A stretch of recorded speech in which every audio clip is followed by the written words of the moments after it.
Hello everyone, আসসালামু আলাইকুম। Welcome back to another video. তো আজকের ভিডিওর মাধ্যমে কিন্তু আমরা মূলত তৃতীয় নম্বর ক্লাসে চলে আসছি, অর্থাৎ আমরা আমাদের কোর্সের পার্ট 3 তে চলে আসছি। তো পার্ট 3 তে এসে আমরা HTML5 এর আরও কিছু গুরুত্বপূর্ণ ট্যাগ নিয়ে আলোচনা করব।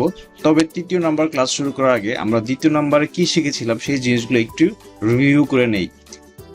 রিভিউ করে নিলে আমাদের সামনের ক্লাসগুলো করতে আরো বেশি সুবিধা হবে। By the way, this is Shakil Ahmed from TechShelf. তো চলুন শুরু করি।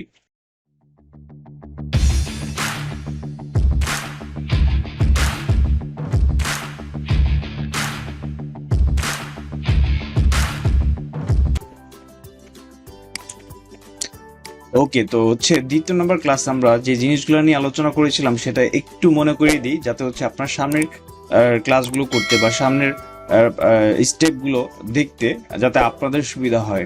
ঠিক আছে, তো আমরা দ্বিতীয় নম্বর ক্লাসে কিছু ট্যাগ নিয়ে আলোচনা করেছিলাম। সেগুলো ছিল একটা বি ট্যাগ, যার মাধ্যমে আমরা বোল্ড করতে পারি কোনো টেক্সটকে, এবং এটা ছিল ইউ ট্যাগ। ইউ মানে আন্ডারলাইন, অর্থাৎ কোনো একটা টেক্সটের নিচে আন্ডারলাইন যাতে দিতে পারি সেটার জন্য আমরা ইউ ট্যাগ ইউজ করেছিলাম। এবং ইউজ করে একটা জিনিস শিখেছিলাম, সেটা আই ট্যাগ। আই মানে ইটালিক, ইএম মানে ইটালিক ফরম্যাট, স্ট্রং মানে বোল্ডের মতো কাজ করা, এবং আইএনএস মানে আন্ডারলাইন। ঠিক আছে, এবং আরেকটা জিনিস শিখেছিলাম, সেটা বিআর। বিআর মানে ব্রেক, অর্থাৎ একটা লাইন থেকে আরেকটা লাইন, অর্থাৎ মানে একটা নতুন লাইন ক্রিয়েট করার জন্য মেইনলি আমরা বিআর ট্যাগটা ইউজ করেছিলাম। তো এই ট্যাগগুলোই মূলত আমরা গত ক্লাসে শিখেছিলাম, এবং আরো কিছু জিনিস শিখেছিলাম। সেটা ছিল একটা আপনার ফরম্যাট শিখেছিলাম, অর্থাৎ এইচটিএমএল কিভাবে লেখে বা এইচটিএমএল কোডগুলো কিভাবে এক্সিকিউট হয়, এবং এর কিছু বেসিক ফরম্যাট কিন্তু আমরা শিখেছিলাম। যদিও আমরা এর থেকে আরো স্ট্যান্ডার্ড ফরমেশন আমরা এইচটিএমএল কোডগুলো লিখবো, বাট আমরা আমরা যতটুকু শিখেছিলাম ততটুকু জাস্ট আমাদের জানার জন্য এবং শেখার জন্য। ঠিক আছে, আমরা আস্তে আস্তে ধীরে ধীরে আমরা সেগুলো দেখে নিব।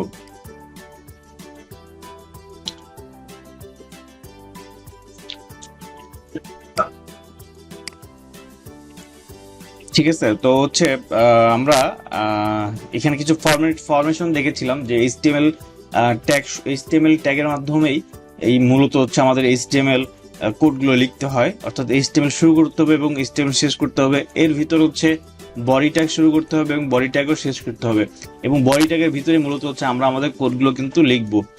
তাহলে কিন্তু ব্রাউজার বুঝতে পারবে এই কোডগুলো আমাকে বডির ভিতর এক্সিকিউট করতে হবে। এছাড়াও কিন্তু যে টাইটেল, এছাড়াও যে একটা হেড ট্যাগ ছিল, হেড ট্যাগের মাধ্যমে আমরা যদি হেড ট্যাগের মাধ্যমে আমরা হেড ট্যাগের ভিতরে আমাদের টাইটেল ট্যাগ শুরু করতে হয়। টাইটেল ট্যাগ আমরা যা কিছু লিখবো না কেন সেটা কিন্তু ব্রাউজারের টাইটেলে শো করবে। তো মেইনলি এই জিনিসগুলো কিন্তু আমরা গত ক্লাসে শিখেছিলাম। ঠিক আছে, আমরা রিভিউ করে নিচ্ছি একটা মাত্র কারণে, সেটা যাতে আমাদের মাথায় থাকে আমরা গত ক্লাসে কি শিখেছিলাম এবং আজকে নতুন কি শিখতেছি, এই ব্যাপারটা জাস্ট বোঝার জন্য। ওকে, তো এখন আজকে আমরা যে জিনিসগুলো শিখবো সেগুলো আমি এখানে গ্রিন মার্ক করে রেখেছি যে এই জিনিসগুলো আমরা আজকে শিখবো। সেটা পি ট্যাগ শিখবো, এরপর শিখবো কিউ ট্যাগ, এরপর শিখবো H1 ট্যাগ, এবং তারপর শিখবো ইমেজ ট্যাগ, এরপর শিখবো এ এ ট্যাগ, এবং তারপর শিখবো ইনপুট টাইপ। আজকে বেশ কিছু ইনপুট টাইপ নিয়ে আমরা এখানে আলোচনা করব। তো আজকের ক্লাসটা কেউ মিস করবেন না, এবং যারা আজকে আমাদের এই চ্যানেলে নতুন, তারা অবশ্যই কিন্তু আমাদের চ্যানেলে সাবস্ক্রাইব করে ফেলবেন পরবর্তী ভিডিওগুলো পাওয়ার জন্য। ওকে, তো পি ট্যাগটা নিয়ে শুরু করি। পি ট্যাগটা কি? পি ট্যাগ অ্যাকচুয়ালি আমি কিন্তু এর আগেও আপনাদের বলেছিলাম যে এইচটিএমএল এর যতগুলো ট্যাগ আছে সবগুলো ট্যাগ একটা শর্ট ফর্ম, অর্থাৎ একটা শর্ট ফর্ম বহন করে প্রত্যেকটা ট্যাগই। পি মানে প্যারাগ্রাফ, অর্থাৎ আপনি যদি একটা প্যারাগ্রাফ লিখতে চান তাহলে অবশ্যই আপনাকে পি ট্যাগ ইউজ করতে হবে। আমরা কিছু ডেমি কন্টেন্ট নিয়ে আসবো। তো ডেমি কন্টেন্ট নিয়ে আসার জন্য অবশ্যই কিন্তু আমাদের একটা সাইট আছে, সেই সাইটটার নাম লরেম ইফসাম লিখে যদি আমরা সার্চ দিই, আমরা কিন্তু এই সাইটটা পাবো। এখান থেকে বড় বড় ডিজাইনার বা ডেভেলপার যারা আছে না কেন সবাই কিন্তু ডেমি কন্টেন্ট গুলো এই সাইট থেকেই নিয়ে থাকে। আমরা একটা ডেমি কন্টেন্ট নিলাম এতটুকু নিয়ে আমরা যদি এটা কপি করার পর যদি আমরা এইখানে যদি লিখি পি ট্যাগ শুরু করি, এবং পি ট্যাগ এর ভিতর যদি এই কন্টেন্টটা রেখে এবং পি ট্যাগ যদি আবার এখানে শেষ করে দিই, এবং যদি এটা সেভ করার পর কিন্তু আমরা এটা একটা আউটপুট দেখতে পারবো। তো আউটপুটটা দেখতে পারবো আমরা ফায়ারফক্সে দেখতে পারবো। ফায়ারফক্সে কিন্তু আমরা একটা আউটপুট দেখতে পাচ্ছি। ঠিক আছে, তো এই যে ব্যাপারটা, এই যে ঘটনাটা, অর্থাৎ পি ট্যাগ কিন্তু দেখেন, পি ট্যাগ কিন্তু এরা কিন্তু এই পি ট্যাগ যদি কোথাও ইউজ করেন কোনো আর্টিকেল বা কোনো নির্দিষ্ট কোনো অংশে যদি আপনারা ইউজ করেন, তাহলে দেখবেন পি ট্যাগ কিন্তু বাই ডিফল্ট একটা নির্দিষ্ট পরিমাণ গ্যাপ রেখে কিন্তু পরবর্তী কিছু মানে নির্দিষ্ট পরিমাণ জায়গা রেখে কিন্তু সে তার লাইনগুলো শুরু হয়। ঠিক আছে, এটা কিন্তু বাই ডিফল্ট একটা গ্যাপ। ঠিক আছে, এটা কিন্তু আমাদের দেওয়া কোনো গ্যাপ না যে আপনি এতটুকু গ্যাপ নিয়ে শুরু হবেন বা এতটুকু গ্যাপ নিয়ে পরবর্তী লাইন থেকে এক্সিকিউট হবেন, এরকম কিন্তু কিছু আমরা সেট করে দেইনি। পি ট্যাগ হচ্ছে বাই ডিফল্ট একটা গ্যাপ নিয়ে কিন্তু শুরু হয়। লাইক হচ্ছে দেখেন আমরা কিন্তু এখানে দিয়ে দিচ্ছি একটা গ্যাপ, যার কারণে হয়তো আপনারা ভাবতেছেন যে এই গ্যাপটা দিয়ে দেওয়ার কারণে হয়তো বা এখান থেকে গ্যাপ পাচ্ছে না। আমরা যদি এটা কেটেও দিই, আমরা যদি এই যে এখান থেকে শুরু করার পর আমরা যদি সেভ করে ফেলি, সেভ করে ফেলা যদি রিলোড দিই, তারপর কিন্তু দেখতে পারবো যে না, এখানে কিন্তু একটা গ্যাপ থাকে। তার মানে আপনাকে ধরে নিতে হবে যে পি ট্যাগের বাই ডিফল্ট কিছু গ্যাপ আছে, সেই গ্যাপগুলো কিন্তু তারা নিয়েই আপনার হচ্ছে এক্সিকিউট হয়। ব্রাউজার কিন্তু বুঝতে পারে যে এখানে পি ট্যাগ আসছে, তো পি ট্যাগের যে গ্যাপগুলো ছিল সেই গ্যাপগুলো কিন্তু আমাদের দিয়ে দিতে হবে, এটা ব্রাউজার বুঝতে পারে। আমরা যদি পরবর্তী লাইন যদি এখান থেকে শুরু করার পর যদি সেভ করে ফেলি, সেভ করার পর যদি রিলোড দিই, তাহলে তারপর কিন্তু দেখতে পাবো যে সেম পরিমাণ গ্যাপ দিয়ে কিন্তু পরবর্তী লাইনটা শুরু হয়েছে। এটা হচ্ছে paragraph, one kind of paragraph. অর্থাৎ আমরা যখন ছোটবেলায় প্যারাগ্রাফ লিখছিলাম, ইংরেজিতে বিভিন্ন প্যারাগ্রাফ লিখছিলাম, তো সেই জিনিসটা কিন্তু আমরা যদি মনে করি, তাহলে কিন্তু বুঝতে পারবো যে ওই যে আমরা হচ্ছে ইংরেজিতে যখন প্যারাগ্রাফ লিখছিলাম, তখন নির্দিষ্ট কিছু অংশ আমরা হচ্ছে দিয়ে নির্দিষ্ট কিছু অংশ লিখে তারপর কিন্তু একটা গ্যাপ রেখে আবার কিছু অংশ লিখছিলাম, তারপর আবার কিছু গ্যাপ রেখে আবার কিছু অংশ লিখছিলাম। তো এই ব্যাপারগুলোকে মূলত প্যারাগ্রাফ বলা হয়। তো এটা ছিল মেইনলি হচ্ছে পি ট্যাগের ঘটনা। তো পি ট্যাগের পর আসেন আমরা হচ্ছে আরো কিছু ট্যাগ নিয়ে আলোচনা করি, সেটা হচ্ছে কিউ ট্যাগ। কিউ ট্যাগ মানে হচ্ছে quotation, make a quotation text. Quotation ব্যাপারটা কি, আমরা হচ্ছে ওই যে ইনভার্টেড কমা ইউজ করি না বিভিন্ন লেখাতে, সেই ব্যাপারটাকে মিলে হচ্ছে এখানে কোটেশন বোঝানো হচ্ছে। লাইক আমরা যদি হচ্ছে এইখানে এই পি ট্যাগ অর্থাৎ দ্বিতীয় যে লাইনটা ছিল, সেই লাইনটাকে যদি আমরা কোটেশন বানাতে চাই, তাহলে আমরা এখানে কিউ ইউজ করব এবং কিউ এখানে শেষ করে দেওয়ার পর যদি আমরা সেভ করার পর যদি রিলোড দিই, তাহলে কিন্তু দেখতে পাবো এই যে এই জিনিসটাকে হচ্ছে মূলত কোটেশন টেক্সট বলে। অর্থাৎ হচ্ছে ইনভার্টেড কমা যে শুরু করি, ইনভার্টেড কমা হচ্ছে এখান থেকে শুরু করলাম, এখানে শেষ করলাম। অর্থাৎ বললাম যে আমি বলার পর হচ্ছে একটা হাইফেন দিলাম, এরপর বললাম সূর্য পশ্চিম দিকে উঠে। এটা হচ্ছে ইউনিভার্সাল একটা ট্রুথ। তো এই যে ইউনিভার্সাল ট্রুথ, এটা একটা সত্য ঘটনা। তো এইটাকে জাস্ট আমি আলাদা করে বোঝানোর জন্য একটা উপর থেকে লেখার দুই পাশে দুইটা কোটেশন বসানোর জন্য আমাদেরকে কিন্তু কিউ ট্যাগটা ইউজ করতে হবে।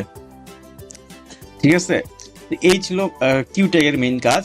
এরপর চলে আসেন আমরা শুরু করি H1 এবং H6, H1 to H6, অর্থাৎ এইচ যে ট্যাগটা আছে সেই ট্যাগটা নিয়ে আমরা হচ্ছে আলোচনা করব, বা H1 যে ট্যাগটা আছে সেই ট্যাগটা নিয়ে আমরা আলোচনা করব। ঠিক আছে, তো আমরা যদি কোনো একটা নিউজ পেপারে যাই, দ্য ডেইলি স্টার, আমরা যদি এই নিউজ পেপারে যাই, তাহলে কিন্তু একটা জিনিস দেখতে পারবো।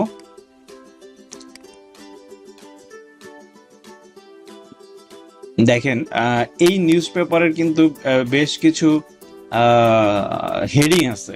এই দেখেন, new budget will also have scope two black, যাই হোক না কেন আমরা রাজনৈতিক ব্যাপারে না যাই, এখানে যদি লিখি যে পাটুরিয়া গাবতলী 10 আসনে মাইক্রোবাসে 14 জন ভাড়া 7 গুণ বেশি, এই যে ব্যাপারগুলো দেখেন, এটা কিন্তু এই টাইটেলটা একটু বড়, এই টাইটেল থেকে এই টাইটেলটা কিন্তু একটু ছোট। ঠিক আছে, আবার হচ্ছে আমরা যদি দেখি ফার্স্টে যে এই টাইটেলটা কিন্তু আরেকটু বড়। এইগুলো হচ্ছে মূলত হচ্ছে আপনার H1, H2, H3, H4, H5 এবং H6, মানে এই স্টাইলের লেখাগুলো হচ্ছে এগুলো। ঠিক আছে, এখানে এইচ মানে কিন্তু হচ্ছে হেডিং মানে হচ্ছে হেডলাইন।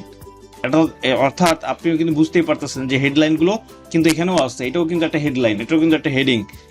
এর থেকে কিন্তু ছোট আরো কিছু হেডিং আছে, এই যে এগুলো কিন্তু এই নিউজের জন্য হচ্ছে, এগুলো কিন্তু ছোট ছোট হেডিং।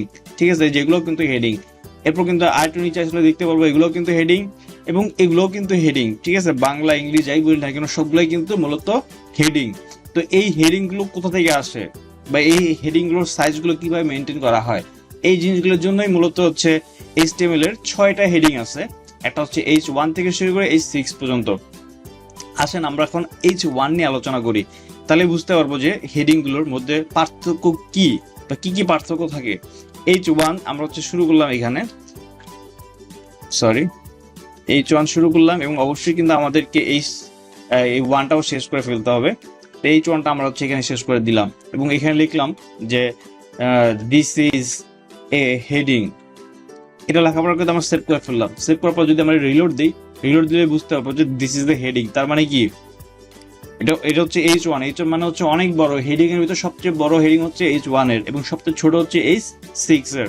এখন যদি বাকি হেডিং গুলো দেখেন, হেডিং এর যে ব্যাপারটা, এরাও কিন্তু হচ্ছে পরবর্তী মানে নতুন একটা লাইন দিয়ে কিন্তু শুরু হয়েছে। পি ট্যাগ যেমন নির্দিষ্ট গ্যাপ রেখে পরবর্তী লাইন থেকে শুরু হয়েছিল, পি ট্যাগ এটা ছিল পি ট্যাগ নির্দিষ্ট কিছু গ্যাপ রেখে পরবর্তী লাইন থেকে শুরু হয়েছিল, ঠিক সিমিলার ভাবে কিন্তু কিউ ট্যাগও নির্দিষ্ট কিছু গ্যাপ রেখে পরবর্তী লাইন থেকে শুরু হয়েছিল এবং সেম ভাবে তো কিন্তু H1 যে ট্যাগটা বা হেডিং ট্যাগটা এরাও কিন্তু একটা নির্দিষ্ট পরিমাণ গ্যাপ রেখে পরবর্তী লাইন থেকে শুরু হয়েছে। অর্থাৎ এই ট্যাগগুলোকে আলাদা করার জন্য কিন্তু আমাদের বিআর ট্যাগটা ইউজ করা লাগেনি। আচ্ছা, এখন আমরা H1টা করে ফেললাম এখানে এবং সিমিলার ওয়েতে আমরা হচ্ছে বাকিগুলো লিখে ফেলবো H2, তারপর দিব হচ্ছে H3, H4, H5, H6। তো আমরা হচ্ছে এগুলো এখান থেকে নাম্বারগুলো চেঞ্জ করে দিই। 2 এখানে দিব হচ্ছে 2, এরপর দিব এখানে 3, এখানে দিব হচ্ছে 4, এখানে দিব 5, এখানে দিব 6। সিমিলার ভাবে হচ্ছে এখানেও সেম ভাবে এখানে দিব হচ্ছে 3, 4 সরি, তারপর দিব 4, তারপর দিব 5, তারপর দিব হচ্ছে 6 দিয়ে আমরা যদি সেভ করি, সেভ করার পর যদি আমরা রিলোড দিলে দেখতে পাবো যে অ্যাকচুয়ালি সবচেয়ে ছোট হেডিং হচ্ছে H6, সবচেয়ে বড় হেডিং হচ্ছে H1। এখন যখন যেই সাইজটা যেই জায়গাতে মানানসই হবে, আপনারা সেই হেডিংটা বা সেই এইচটা আপনারা হচ্ছে সেটা হতে পারে H1, H2, H3, H4 যে কোনো কিছু হতে পারে, সেই ট্যাগটা আপনারা সেখানে ইউজ করে নেবেন। তো এই মুহূর্তে কিন্তু আমরা শিখে ফেললাম হচ্ছে H1 to H6। এটা হচ্ছে আমরা এটা কালারটা চেঞ্জ করে দিচ্ছি, কিউ ট্যাগটাও শেষ করে ফেললাম এবং পি ট্যাগটাও কিন্তু আমরা মূলত শেষ করে ফেললাম। এরপর চলে আসে হচ্ছে আমরা আইএমজি অর্থাৎ ইমেজের যে ব্যাপারটা, আমরা যখন নতুন ডিজাইনিং শিখেছি তখন কিন্তু এই ইমেজ একটা ওয়েবসাইটে ইমেজ নিয়ে আসবো, এই জিনিসটা ভাবতেও কিন্তু আমাদের তখন মানে খুব ভালো লাগতো যে আমি একটা ইমেজ নিয়ে আসতে পারছি এবং বন্ধুদেরকে কিন্তু ডেকে দেখাতাম, দেখ আমি একটা ইমেজ নিয়ে আসতে পারছি, বা আমি একটা ইমেজ ব্রাউজ করতে পারতেছি, বা আমি যে ওয়েবসাইট বা আমি যে ওয়েব পেজটা ক্রিয়েট করেছি সেখানে কিন্তু ইমেজ আসতেছে। হ্যাঁ ঠিক আছে। তারপর হচ্ছে ওই যে ভিডিও চালাইতাম, সেখানে একটা ভিডিও নিয়ে আসতাম, ওয়েব পেজে সেই ভিডিও রান হইতো, তারপর হচ্ছে অডিও রান হইতো। এই ব্যাপারগুলো তখন আমাদের কাছে অনেক মানে অনেক মজার ছিল আর কি। জানি না আপনাদের কাছে কেমন লাগবে, কারণ এখন ছেলে মেয়ে অনেক মডার্ন, বাট আমাদের সময় তো আমরা মানে থাক, ওটা আমরা পরে একসময় আলোচনা করবো না। তো এখন যে ইমেজের যে ব্যাপারটা, আমাদেরকে কিন্তু কিছু ইমেজ এখানে শো করাতে হবে। তো আমরা যেই ফোল্ডারে ছিলাম আমরা কিন্তু কিছু ইমেজ ডাউনলোড করে রেখেছিলাম এখানে। এই একটা বাবুর ইমেজ এবং এই একটা বাবু, এই দুইটা বাবুর ইমেজ কিন্তু আমরা ডাউনলোড করে রেখেছিলাম। তো এখন যদি সেগুলো আমরা যদি আনতে চাই, সেই জন্য আমাদের কিন্তু আমরা এইগুলো আমরা আচ্ছা থাক, আজকের ক্লাসে যা শিখতেছি সেগুলো এখানে থাকুক। তো ইমেজ নিয়ে আসার জন্য অবশ্যই কিন্তু IMG, it's not OMG, it's IMG. হ্যাঁ, এই আইএমজি ট্যাগটা শুরু করতে হবে এবং আইএমজি ট্যাগটা এমন একটা ট্যাগ, এই ট্যাগ যেখানে শুরু হয় সেখানে শেষ হয়। এই ট্যাগ কিন্তু সে আবার আলাদা করে শেষ করতে হয় না। অর্থাৎ এর আগে কিন্তু আমরা বেশ কিছু ট্যাগ পেয়েছিলাম, যেমন বিআর ট্যাগ যেখানে শুরু হয় সেখানেই শেষ হয়। এরপর কিন্তু পেয়েছি হচ্ছে আইএমজি ট্যাগ যেখানে শুরু হয় সেখানে শেষ হয়। এই আইএমজি ট্যাগের ভিতর এই যে ইমেজ বা আইএমজি শর্ট ফর্ম কিন্তু আইএমজি, মানে ফুল মিনিং হচ্ছে ইমেজ। ঠিক আছে, এর আগেও বলেছিলাম এইচটিএমএল ট্যাগগুলো কিন্তু সবসময় আমরা শর্ট ফর্মে ইউজ করবো বা শর্ট ফর্মে কিন্তু তাদেরকে বানানো হয়েছে। এই ইমেজ ট্যাগটাকে শো করানোর জন্য আমাদেরকে এখানে একটা অ্যাট্রিবিউট লিখতে হবে। অ্যাট্রিবিউট হচ্ছে HREF, সরি HREF না, এটা হচ্ছে SRC আমাদেরকে দিতে হবে। SRC মানে হচ্ছে সোর্স, SRC হচ্ছে সোর্সের শর্ট ফর্ম হচ্ছে SRC দেওয়ার পর হচ্ছে মানে আমি যে ইমেজটা যে নিয়ে আসবো এই ইমেজের সোর্সটা কোথায়, এই সোর্সটা যদি আমি এখানে বলে দিই তাহলে কিন্তু ব্রাউজার সেই আমার এই দেওয়া সোর্স অনুযায়ী ইমেজটা কিন্তু শো করাবে। অর্থাৎ SRC দেওয়ার পর হচ্ছে ইকুয়াল হচ্ছে ডাবল কোটেশনের ভিতর হচ্ছে এখানে যদি বলে দিই one.jpg দেওয়ার পর যদি আমি সেভ করি, দেখেন one.jpg কেন দিলাম, কারণ হচ্ছে আমি যে ফাইলটাতে এই যে আমি.html এটা আমি যেখানে কাজ করতেছি বা এই ফাইলটা যেখানে one.jpg সেখানে, যার কারণে কিন্তু আমি জাস্ট বলে দিলাম যে এই ফাইলের সাথে one.jpg টা অ্যাড হয়ে যাও। ঠিক আছে, এটা যদি অন্য কোথাও হইতো, ইমেজটা যদি অন্য কোনো ফোল্ডারের ভিতরে হইতো বা অন্য কোনো জায়গা হইতো, তাহলে আমাকে কিন্তু ওই সোর্সটা, ওই মানে ওই ইমেজটার সোর্স যে লিঙ্কটা, ওই লিঙ্কটা কিন্তু আমাকে ওভাবেই দিতে হতো। লাইক আমি বলতে চাচ্ছি, যদি আমি এখানে একটা ফোল্ডার ক্রিয়েট করি, ফোল্ডার নাম যদি থাকে IMG ইমেজ নামে একটা ফোল্ডার থেকে, সেই ইমেজ ফোল্ডারের ভিতর যদি .jpg-টা আমি পাঠাই দিই, তাহলে কিন্তু আমার এখানে বলতে হবে যে ইমেজ ফোল্ডারের ভিতর মানে হচ্ছে IMG ইমেজের ভিতর /1.jpg, ঠিক এইভাবে আমাকে বলে দিতে হবে। আমরা যদি সেভ করি, সেভ করার পর আমরা যদি এটা রান করি, তাহলে কিন্তু আমরা এখানে দেখতে পাবো যে আমাদের ইমেজটা কিন্তু চলে আসছে। সুন্দর, খুব সুন্দরটা বাবু, চলে আসছে। আচ্ছা ঠিক আছে, তো এখন যে ব্যাপারটা, আমি আবার একটু IMG ট্যাগটা নিয়ে আবার একটু কথা বলি, যাতে হচ্ছে আপনারা যদি ভিতরে যদি কোনো সন্দেহ থাকে সেটাও যাতে ক্লিয়ার হয়ে যায়। IMG ট্যাগ শুরু করতে হবে এবং IMG ট্যাগ শেষ করতে হবে না। এর ভিতরে একটা অ্যাট্রিবিউট লিখতে হবে SRC মানে হচ্ছে সোর্স, অর্থাৎ হচ্ছে এই ইমেজের সোর্স কোথায়। এটা যদি কোনো ফোল্ডারের ভিতর থাকে তাহলে কিন্তু বলে দিতে হবে যে IMG স্ল্যাশ মানে হচ্ছে ওই ফোল্ডারের ভিতর ঢোকা। এই স্ল্যাশগুলো মানে হচ্ছে ঢোকা, এই যে এগুলো মানে হচ্ছে ঢোকা, ঠিক আছে। IMG ভিতর যদি আরো কোনো একটা ফোল্ডার থাকতো, ধরে নিলাম যে IMG ভিতর আরো একটা ফোল্ডার আছে, যে ফোল্ডার নাম হচ্ছে পিকচার, PICTUR পিকচার, ওর ভিতরে যদি .1.jpg থাকে, তাহলে কিন্তু আমরা একটা স্ল্যাশ দিব যে IMGর ভিতরের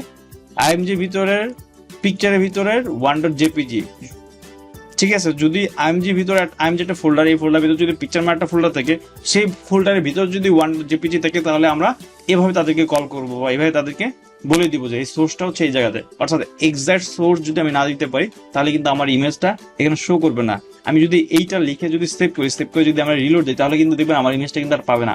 জাস্ট এখানে দেখাবে যে হ্যাঁ, এখানে এটা একটা IMG ট্যাগ, এখানে একটা সোর্সের কথা বলা আছে, তবে যেই সোর্সের কথা বলা আছে সেই সোর্স ইমেজটা নাই। অর্থাৎ এটা হচ্ছে একটা ভুল ইনফরমেশন আমি এখানে দিয়েছি, যার কারণে ইমেজটা এখানে আসেনি, ইমেজটা কিন্তু এখানে কারাপ্টেড হয়ে গেছে। বলতে কি, ব্রাউজার কিন্তু দেখাবে না আর কি, এরকম একটা সাইন দেখাবে। এটা অনেক সময় কারাপ্টেড সাইনে অনেক এরকম হয়ে থাকে আর কি, এই কারণে বললাম। তো আপনারা বুঝতে পারছেন যে আমরা ইমেজ আনার জন্য কিন্তু অবশ্যই এই সোর্স জিনিসটা অনেক ইম্পর্টেন্ট, এবং সোর্স জিনিসটা খুব সুন্দরভাবে মানে সঠিকভাবে দিতে হবে আর কি। এরপর চলে আসি, আমাদের আরেকটা ট্যাগ হচ্ছে এ ট্যাগ নিয়ে কিন্তু আমরা একটু আলোচনা করব। তো এই ট্যাগ নিয়ে আলোচনা করার আগে আমরা এখানে একটা ইমেজ ট্যাগ কেটে দিই। হচ্ছে এখানে একটা জিনিস লিখবো হচ্ছে এ ট্যাগ শুরু করতে হয় এবং এই ট্যাগ কিন্তু আবার শেষ করে দিতে হয়, স্ল্যাশ হচ্ছে এ। অর্থাৎ আমরা এর ভিতর আবার কিছু লিখতে হয়, লাইক হচ্ছে লিখলাম হাই ফেসবুক লিখে সেভ করলাম। সেভ করার পর কিন্তু যদি রিলোড দিই, তাহলে কিন্তু দেখতে পাবো এখানে একটা ব্যাপার আসবে যে হাই ফেসবুক। তবে আমার মনে হচ্ছে এখানে কোথাও ভুল করেছি, হ্যাঁ এখানে যে জিনিসটা ভুল করেছি, এখানে কিন্তু একটা অ্যাট্রিবিউট লিখতে হবে। অ্যাট্রিবিউটের নাম হচ্ছে href ইকুয়াল, আবার ডাবল কোটেশন ভিতরে এখানে জাস্ট আমার কিছু দিলাম না আর কি। এখন যদি রিলোড দিই, তাহলে দেখতে পারবো যে হ্যাঁ, অর্থাৎ তার মানে হচ্ছে এই ট্যাগের কাজ হচ্ছে একটা লিঙ্ক ক্রিয়েট করা। এই ট্যাগের কাজ কিন্তু হচ্ছে লিঙ্ক ক্রিয়েট করা বলতে কি, আমরা হচ্ছে বিভিন্ন জায়গাতে গেলে দেখবো যে মাউসটা ক্লিক মনে হচ্ছে একটা লিঙ্ক কিন্তু এখানে আছে। অর্থাৎ একটা নামের উপর বা একটা লেখার উপর যদি আমরা লেখার পেছনে যদি আমরা কোনো লিঙ্ক ক্রিয়েট করতে চাই, তো সেখানে কিন্তু অবশ্যই আমরা এই ট্যাগটা ইউজ করব। আর এই যে href এই কথাটার ফুল মিনিং হচ্ছে হাইপারটেক্সট রেফারেন্স। আমরা যদি এখানে লিখি যে href মিনিং, তাহলে কিন্তু আমরা প্রতিটা, অর্থাৎ দেখেন এখানে হাইপারটেক্সট রেফারেন্স, ঠিক আছে, ব্যাপারটা কিন্তু এই যে এরকম। অর্থাৎ হচ্ছে আপনাকে দেখতে পাবেন the HTML code use to create a link to another page, অর্থাৎ একটা পেজ থেকে আরেকটা পেজে যাওয়ার জন্য আমরা এটা একটা ইউজ করি। অর্থাৎ একটা এখানে কিন্তু দেখেন, অর্থাৎ আপনারা যদি কোনো জিনিস কখনো না বুঝেন, তো সাথে সাথে সেটা গুগল করে দেখে নেবেন। হাইপারটেক্সট রেফারেন্স এখানে কিন্তু বলা আছে the HTML code use to create a link to another page, অর্থাৎ একটা পেজের সাথে আরেকটা পেজের লিঙ্ক করানোর জন্যই মূলত হচ্ছে আপনার এই ট্যাগটা ইউজ করা হয়ে থাকে। The href is an attribute, এটা হচ্ছে অবশ্যই একটা অ্যাট্রিবিউট। আমরা কিন্তু আরো একটা অ্যাট্রিবিউট দেখেছি এখানে, সেটা কিন্তু ছিল যে SRC। আচ্ছা, ইমেজের সময় এটা ইউজ করেছিলাম SRC, আম, আচ্ছা ঠিক আছে, এই যে অ্যাঙ্কর ট্যাগ, আচ্ছা এটা হচ্ছে একটা অ্যাঙ্কর ট্যাগ। এই ট্যাগটা কি? এটা একটা হচ্ছে অ্যাঙ্কর। অ্যাঙ্কর মানে কি? আংটা। আংটা মানে হচ্ছে কোনো জিনিস এখানে বাজানো থাকবে আর কি। অর্থাৎ হচ্ছে আমরা যদি এখানে এইচ হাই ফেসবুক লিখি, লেখার পর যদি হাইপার টেক্সট রেফারেন্সে যদি বলে দিই H TTPS clone slash slash www.facebook.com/SHAKL অর্থাৎ হচ্ছে আমরা যদি এখানে একটা লিঙ্ক, হাইপার টেক্সট রেফারেন্স মানে হচ্ছে এখানে একটা রেফারেন্স লিঙ্ক থাকবে, যে লিঙ্কটাতে ক্লিক করার সাথে সাথে কিন্তু চলে যাবে, ঠিক আছে? তো আমরা যদি রিলোড দিই, রিলোড দেওয়ার পর যদি আমরা এখানে আমাদের মাউসটা রাখি, রাখলে মনে হচ্ছে যে এখানে কিন্তু একটা লিঙ্ক আছে, এবং যদি ক্লিক করি, ক্লিক করার সাথে সাথে কিন্তু আমাদের কি হলো, একটা পেজ থেকে আরেকটা পেজ আমাদেরকে নিয়ে গেল। অর্থাৎ একটা লিঙ্ক তৈরি করার জন্য HTML এ যে ট্যাগটা ইউজ করতে হয় সেটা হচ্ছে এই ট্যাগ। দেখেন আমরা কিন্তু এই ট্যাগের মাধ্যমে কিন্তু আমাদের এই পেজ থেকে কিন্তু আমরা একদম ফেসবুকে আমার প্রোফাইল পর্যন্ত চলে গিয়েছিলাম আর কি, এই জাস্ট এই ট্যাগের মাধ্যমে। অর্থাৎ হাইপার টেক্সট রেফারেন্স, এই জায়গাতে হচ্ছে আমরা যে জায়গাতে যেতে চাই সেই জায়গার রেফারেন্সটা কিন্তু আমাদেরকে এখানে দিয়ে দিতে হবে। আপনি চাইলে এখানে google.com দিলেও কিন্তু আপনি এখানে ক্লিক করার পর, হাই ফেসবুকে ক্লিক করার পর কিন্তু আমাদের google.com নিয়ে যেত। আমরা এই জাস্ট এটা দিয়েই দিই www.google.com। সেভ করে ফেললাম। সেভ করার পর যদি রিলোড দিই, রিলোড দেওয়ার পর যদি হাই ফেসবুকে ক্লিক করি, তাহলে কিন্তু আমাদের সেই google.com কিন্তু নিয়ে আসলো। অর্থাৎ এই হাইপারটেক্সট রেফারেন্সে আপনি যেই রেফারেন্সটাই দিবেন না কেন বা যেই লিঙ্কের রেফারেন্স করেন না কেন, এ কিন্তু আপনাকে সেখানেই নিয়ে যাবে, ঠিক আছে? তো এই ট্যাগটার কাজ কি? এটা কিন্তু খুব গুরুত্বপূর্ণ একটা ট্যাগ HTML এর সবচেয়ে গুরুত্বপূর্ণ ট্যাগ এই ট্যাগ। অর্থাৎ এই ট্যাগের মাধ্যমে কিন্তু আমরা এক পেজের সাথে এক পেজে লিঙ্ক করাবো বা এক পেজ থেকে এক পেজে যাবো, ঠিক আছে? যাই করি না কেন এসব কিছু কিন্তু এই ট্যাগ কন্ট্রোল করে থাকে। ওকে, তো আমরা কিন্তু এটা একটা বুঝতে পারলাম। এরপর চলে আসি হচ্ছে আমরা কিন্তু এই দুইটা ট্যাগ কিন্তু শেষ করে ফেললাম। তো ফেলার পর এই দুইটা ট্যাগ শেষ করে ফেলার পর এখন আমরা যে জিনিসটা দেখবো সেটা হচ্ছে ইনপুট টাইপ। আমরা কিন্তু আজকে অনেকগুলো ইনপুট টাইপ এখানে দেখতে পাবো, অনেকগুলো ইনপুট টাইপ নিয়ে আমরা কিন্তু আজকে আলোচনা করব। তো আমরা যে কোন কোন ইনপুট টাইপ নিয়ে আলোচনা করব সেই জিনিসগুলো যদি আমরা এখানে লিখি, ইনপুট ট্যাগ লিখলে কিন্তু মূলত হচ্ছে আমরা W3 স্কুলে চলে যাবো, এবং W3 স্কুলে কিন্তু অনেকগুলো ইনপুট ট্যাগ আছে সেই জিনিসগুলো নিয়ে। অর্থাৎ এই যে এতগুলো ইনপুট ট্যাগ আছে, প্রত্যেকটা ইনপুট ট্যাগ নিয়ে কিন্তু আমরা এখন আলোচনা করব। ওকে, তা হচ্ছে আমরা হচ্ছে এটাকে কপি করে নিলাম। কপি করে নিয়ে এসে আমরা এই ট্যাগটা কেটে দিই। আচ্ছা, এই ট্যাগটা থাকুক, আমরা হচ্ছে এইখানে এটাকে পেস্ট করে দিই। পেস্ট করে দেওয়ার পর জাস্ট এইটুকু অংশ কেটে দিই। এখন আমরা ফার্স্ট থেকে আসবো যে প্রত্যেকটা ইনপুট ট্যাগের কাজ কি। ফার্স্ট ইনপুট ট্যাগ, এই ট্যাগের কাজ হচ্ছে একটা বাটন ক্রিয়েট করা। ইনপুট ট্যাগ যার টাইপ হচ্ছে বাটন, অর্থাৎ অবশ্যই কিন্তু আপনাকে টাইপ গুলো বলে দিতে হবে। টাইপ গুলো যদি বলে না দিতে পারেন তাহলে আচ্ছা আচ্ছা আচ্ছা ওয়েট, এই যে ইনপুট যে ফিল্ডগুলো, এই ফিল্ডগুলো মানে এগুলা এই ফিল্ডগুলো কি, এই জিনিসটা আগে আপনাদেরকে আমি একটু ক্লিয়ার করে নিই। সেটা হচ্ছে যদি আমরা এখানে facebook.com এ আসি, আমি যদি facebook.com এ ঢুকি তাহলে কিন্তু আমি দেখতে পাবো যে আমি যদি ক্রিয়েট নিউ অ্যাকাউন্টে যদি আসি, তাহলে কিন্তু দেখতে পাবো এই যে ফিল্ডগুলো, অর্থাৎ যেই ফিল্ডগুলো ডাটা কালেক্ট করে, এই ফিল্ডগুলোকে কিন্তু বলা হয় ইনপুট ফিল্ড। অর্থাৎ এইখানে কিন্তু আমরা ডাটা দিব, ইনপুট ফিল্ড কি করবে, সেই ডাটাগুলোকে নিয়ে কোনো না কোনো ডাটাবেজে সে জমা করবে। অর্থাৎ এই ফিল্ডগুলোকে কিন্তু বলা হয় ইনপুট ফিল্ড। কিছু কিছু ফিল্ডে ইউজার নেম নিবে, কিছু কিছু ফিল্ডে মোবাইল নাম্বার ছাড়া অন্য কিছু নিবে না, আবার কিছু কিছু জায়গায় হচ্ছে পাসওয়ার্ড ছাড়া অন্য কিছু নিবে না, আবার কিছু জায়গায় হচ্ছে ডেট অফ বার্থ নিবে, আবার কিছু জায়গায় হচ্ছে মেল আর ফিমেল আর কাস্টম। অর্থাৎ বিভিন্ন ইনপুট ফিল্ড কিন্তু বিভিন্ন রকম, ঠিক আছে? তো এই ইনপুট অর্থাৎ বিভিন্ন ভ্যারাইটিস ইনপুট ফিল্ড কিন্তু আছে। তো এই কারণে কিন্তু আমরা কিন্তু এখানে দেখতেছি যে এখানে কিন্তু বেশ কিছু ভ্যারাইটিস ইনপুট ফিল্ড আছে। এই যে একটা ইনপুট ফিল্ড হচ্ছে যার টাইপ হচ্ছে বাটন, অর্থাৎ এই ইনপুট ফিল্ডের মাধ্যমে কিন্তু আমরা বাটন ক্রিয়েট করতে পারি। আমরা এটা সেভ করার পর যদি এটা রান করি তাহলে কিন্তু বুঝতে পারবো এই যে বাটন, এটা কিন্তু একটা বাটন হইছে, ঠিক আছে? বাট বাটন একটা নাম দিতে হবে। নাম দেওয়ার জন্য একটা অ্যাট্রিবিউট আছে যার নাম হচ্ছে ভ্যালু, VALUE, ভ্যালু ইকুয়াল, আমি যদি বলি এখানে যে SIGN সাইন ইন বলার পর যদি আমি সেভ করি, সেভ করার পর যদি আমি ব্রাউজারটাকে রিলোড দিই তাহলে কিন্তু দেখতে পাবো এই বাটনের ভিতর যে ভ্যালুটা এখন আসছে সেটা হচ্ছে সাইন ইন ভ্যালু। অর্থাৎ সাইন ইন কথাটা ভ্যালু হিসেবে ক্রিয়েট করে দেওয়ার পর কিন্তু বাটন এখানে আসছে। আরেকটা ব্যাপার আছে, সেটা হচ্ছে চেক বক্স অর্থাৎ ইনপুট টাইপটা হচ্ছে চেক বক্স। তো এই যে চেক বক্সের যে ব্যাপারটা, এই ব্যাপারটা মানে কি, মানে হচ্ছে ওই যে আমরা যখন দেখেছিলাম যে এখানে create new account, create new account পরে আমরা যে যদিও চেক বক্স দেখিনি, বাট রেডিও কিছু বাটন দেখেছি। দেখেন এই বাটনগুলো কি বলে, রেডিও বাটন। এটা নিয়ে আমরা হচ্ছে সামনে কোনো না কোনো ক্লাস আলোচনা করবো, রেডিও বাটন কিভাবে ক্রিয়েট করে, কিভাবে আসে, ঠিক আছে। তো চেক বক্সটা কি হচ্ছে, ওই যে থাকে না যে চেক মার্ক করা, আমরা একসাথে 4-5টা অপশন একসাথে চেক করতে পারি বা চেক মার্ক দিয়ে দিতে পারি, ঠিক আছে, সেই জিনিসটা হচ্ছে যে এটা। আচ্ছা, এরপর আসেন আমরা হচ্ছে দেখে নিই কালার। কালার হচ্ছে ওই যে আমরা বিভিন্ন ব্রাউজারে দেখবো যে কালার পিকার থাকে। তো এখন যে জিনিসগুলো দেখতেছি এগুলো হচ্ছে জাস্ট হচ্ছে এগুলো আসতেছে, বাট এগুলোর সঠিক ব্যবহার কিভাবে করতে হয় বা কখন ব্যবহার করতে পারবো, এগুলো আমরা বড় বড় না, আমাদের হচ্ছে বেশ কিছু ক্লাস শেষ করার পর আমরা যখন জাভাস্ক্রিপ্ট যে করে নিয়ে কাজ করবো, তখন কিন্তু মূলত আমরা এই জিনিসগুলো নিয়ে কাজ করতে পারবো। কিভাবে একটা ব্রাউজার থেকে আমরা কালার পিক করবো বা কিভাবে একটা ব্রাউজার থেকে আমরা কালার ধরবো, এই জিনিসগুলো কিন্তু আমরা সামনে হচ্ছে অনেকগুলো ক্লাস শেষ করে পরে, মানে হচ্ছে আমরা যখন অনেক বড় হব তখন হচ্ছে এই জিনিসগুলো সম্পর্কে আমরা জানতে পারবো। এরপর আসেন এরপর এরপর এরপর এখানে কিন্তু আছে হচ্ছে ডেট। এই ডেট, এই ইনপুট ট্যাগ যার টাইপ হচ্ছে ডেট, এই ডেটের কাজ হচ্ছে ডেট গুলো নিয়ে আসা, ঠিক আছে, আজকে 19 তারিখ, সেই ব্যাপারটা কিন্তু এখানে চলে আসে।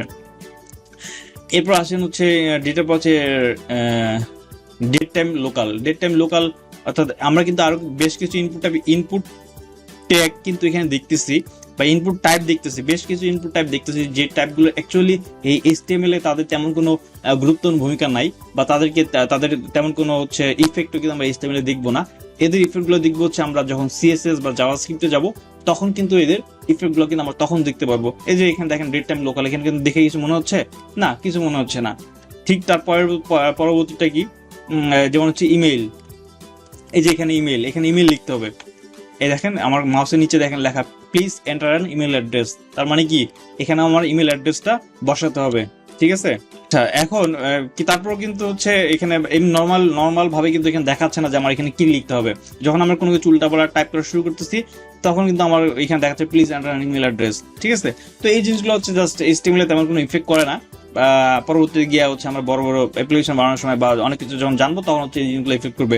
এরপর হচ্ছে আমরা জাস্ট জানার পারপাসে, জাস্ট জানার জন্য হচ্ছে আমরা এই জিনিসগুলো দেখতেছি।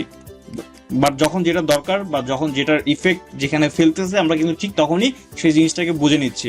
যেমন হচ্ছে ফাইল, এখানে ইনপুট হচ্ছে ফাইল মানে হচ্ছে এই যে ব্রাউজ করা। তো এখানে ক্লিক করলে কিন্তু আমরা বুঝতে পারবো যে সে কোনো না কোনো ফাইল চাচ্ছে। এই যে জেপিজি একটা ফাইল দিয়ে দিলাম, দেখেন সেই ফাইলটার নামও কিন্তু এখানে দেখাচ্ছে।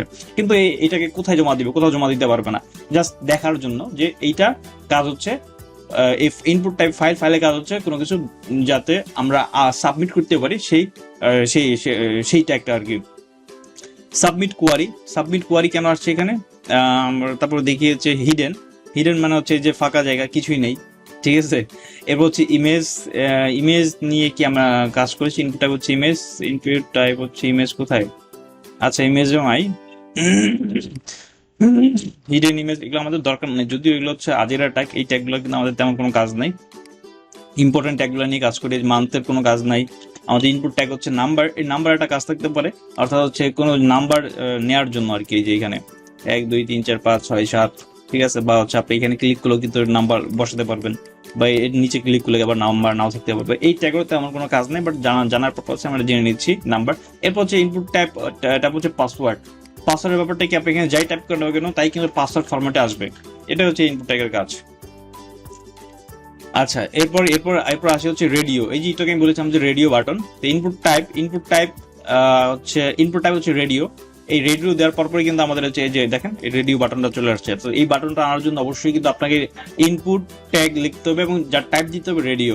এরপর হচ্ছে রেঞ্জের ব্যাপারটা কি, ওই যে থাকে না যে জুম ইন করা, জুম আউট করা, বা গান সাউন্ড বাড়ানো, সাউন্ড কমানো, এই ব্যাপারটা হচ্ছে এই ইনপুট টাইপ রেঞ্জের কাজ আর কি। এগুলো কিন্তু আপনি এইচটিএমএল কিন্তু এদের তেমন কোনো ইফেক্ট কিন্তু দেখতে পারবেন না, কোনো ট্যাগেরই কিন্তু ইনপুট ট্যাগ কোন ট্যাগেরই কিন্তু তেমন কোনো ইফেক্ট দিতে পারবেন না। জাস্ট জানতে পারবেন যে এগুলো দিয়ে এগুলো কাজ করে, বাট এগুলোর ইফেক্ট কিন্তু আমরা যখন আরো অনেক কিছু শিখতে পারবো, অনেক কিছু জানবো, তারপর কিন্তু এগুলোর আমরা হচ্ছে এগুলোকে দেখতে পারবো যে মানে তখন কিন্তু এদের ফাইনাল যে ভূমিকাটা থাকে সেটা কিন্তু দেখতে পারবো। এরপর হচ্ছে রিসেট মানে কি হচ্ছে ক্লিক করবে রিসেট হয়ে যাবে, ঠিক আছে।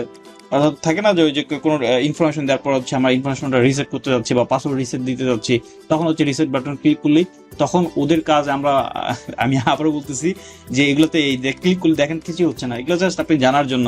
বাট এদেরকে আপনি ইউজ করার জন্য অবশ্যই আপনাদেরকে অনেক কিছু জানতে হবে, HTML CSS JavaScript jQuery PHP আর অনেক কিছু জানতে হবে, তারপর আপনি এইগুলা ফাইনাল ব্যবহারটা করতে পারবেন।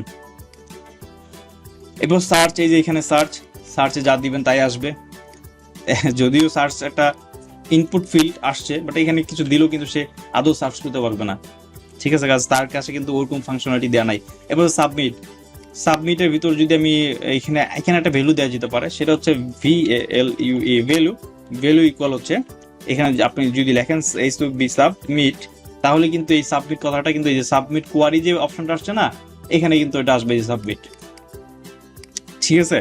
এরপর হচ্ছে টেল মানে হচ্ছে টেলিফোন, এখানে যে আপনি টেলিফোন নাম্বার দিতে পারবেন, যদিও এখন ওরকম তেমন কিছু দেখাবে না যে অ্যাকচুয়ালি টেলিফোন নাম্বার নিচ্ছে কিনা। তারপর যে ইনপুট হচ্ছে টেক্সট, অর্থাৎ আপনার এখানে টেক্সট লিখতে পারবেন, যে কোনো টেক্সট লিখতে পারবেন। এরপর হচ্ছে টাইম, এরপর এই যে এখানে টাইম আসবে, ঠিক আছে, কিন্তু কিছু দেখাচ্ছে না, জাস্ট টাইম ফরমেশনে একটা ইনপুট ফিল্ড কিন্তু এখানে আছে।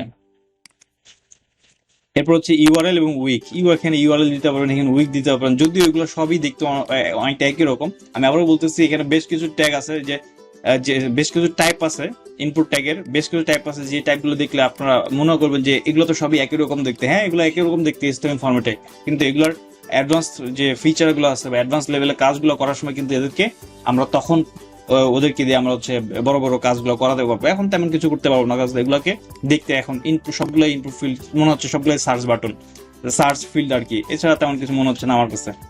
আপনাদের কাছেও সেম জিনিসই মনে হবে, বাট পরবর্তী গিয়ে আমরা দেখে নেবো যে অ্যাকচুয়ালি কি এদের কাজকে এদেরকে কিভাবে করতে হয়, বা এদেরকে কিভাবে আমাদের সাইজ করতে হয়, বা এদেরকে আমরা কিভাবে ব্যবহার করতে পারি, এই জিনিসগুলো একদমই পরে গিয়ে দেখবো, ঠিক আছে। এবং আমরা আরো কিছু HTML ট্যাগ দেখবো, যে ট্যাগগুলো অ্যাকচুয়ালি HTML এ তেমন কোনো ভূমিকা রাখে না, হয় তারা CSS এ গিয়ে ভূমিকা রাখে, হয় তারা জাভাস্ক্রিপ্ট বা jQuery তে গিয়ে তারা ভূমিকা রাখে। এগুলো এরকম অনেক জিনিস আমরা দেখতে পাবো, এবং সেগুলো আমরা আলোচনা করার সময় বলে নিব। এই যে এখানে আমরা বেশ কিছু ইনপুট ট্যাগ দেখেছি, যে যাদের অ্যাকচুয়ালি HTML এ তেমন কোনো ভূমিকা নাই, বাট বড় বড় কাজ করার সময় আমরা কিন্তু তাদের ভূমিকাগুলো দেখতে পারবো। তো এই ছিল মোটামুটি আজকের আমাদের ইনপুট টাইপ পর্যন্ত কিন্তু আজকে আমরা শিখে ফেলছি, ঠিক আছে। এবং href এটাও শিখে ফেলছি। তারপরে ইমেজের মাধ্যমে হচ্ছে ইমেজ নিয়ে আসছি, রেফ, ঠিক আছে, বা অ্যাঙ্কর বা এই ট্যাগের মাধ্যমে কিন্তু আমরা একটা পেজের সাথে আমরা ফেসবুকে লিঙ্ক করে ফেলাইছিলাম, তারপর হচ্ছে গুগলে লিঙ্ক করে ফেলছিলাম এই যে এই ট্যাগের মাধ্যমে। এরপর ইমেজের মাধ্যমে ইমেজ ট্যাগের মাধ্যমে কিন্তু আমরা ইমেজ নিয়ে আসছিলাম। এরপর হচ্ছে আমরা থেকে H6 পর্যন্ত এই ছয়টা হেডিং ট্যাগ কিন্তু আজকে শিখে ফেলছি, এবং শিখে ফেলছি হচ্ছে কিউ ট্যাগ মানে যার মানে হচ্ছে কোটেশন, এবং পি ট্যাগ শিখে ফেলছি যার মানে হচ্ছে আমরা একটা প্যারাগ্রাফ নিয়ে আসছিলাম। তো এই ছিল মূলত আজকের ক্লাসের মূল অংশগুলো বা মূল ট্যাগগুলো নিয়ে আজকে আলোচনা। আমি চাচ্ছি না আজকে এই ক্লাসের ভিতরে আরো কিছু ট্যাগ নিয়ে আসি, কারণ অ্যাজ এ বিগিনার হিসেবে আপনাদের উপর অনেক প্রেশার হয়ে যাবে। এটা আমার একদম পার্সোনাল এক্সপিরিয়েন্স থেকে বলা কাজ, আমরা যখন একদিনে 4-5টা ট্যাগ শিখতাম, তখন আমাদের কাছে মনে হতো যে এই জিনিসগুলো আমাদের মাথায় থাকবে কিনা, বা এই জিনিসগুলো ভুলে যাচ্ছে কিনা। তো আমরা দেখা গেলো 1 সপ্তাহ ধরে 5-6টা ট্যাগ খুব ভালোভাবে শিখতাম। তো এই আপনাদের কথা চিন্তা করে মূলত হচ্ছে আমরা আজকে আর তেমন কোনো ট্যাগ নিয়ে আলোচনা করবো না, আমরা ধীরে ধীরে আস্তে আস্তে শিখি, বাট শিখি যেন, ঠিক আছে, এত প্রেশার যাতে না হয় আমাদের উপর। এই ব্যাপারটা চিন্তা করি আমরা খুব কম এবং হচ্ছে খুব ডিটেলসে আমরা হচ্ছে খুব কম ট্যাগ শিখবো এবং খুব ডিটেলসে শিখবো, ঠিক আছে। দেখেন এই করার ট্যাগ নিয়ে ক্লাস করতে করতে আমাদের অলরেডি আধা ঘন্টার উপর কিন্তু হয়ে গেছে, জাস্ট এই 5 থেকে 6টা ট্যাগ নিয়ে আমাদের আলোচনা করতে করতে, ঠিক আছে। তো আজকে আমরা হচ্ছে এই পর্যন্তই আলোচনা করলাম, এই পর্যন্তই থাক আজকে। সামনে আমরা হচ্ছে আরো কিছু গুরুত্বপূর্ণ ট্যাগ নিয়ে কিন্তু ক্লাস 4-এ কিন্তু আজকে ক্লাস 4-এ চলে আসবো। ক্লাস 4-এ কিন্তু আবার আপনাদের সাথে আমার দেখা হবে, এবং সেখানে কিন্তু আরো কিছু গুরুত্বপূর্ণ ট্যাগ নিয়ে কিন্তু আলোচনা করবো। তো আজকে এই পর্যন্তই, নেক্সট ক্লাসে দেখা হবে। আল্লাহ হাফেজ।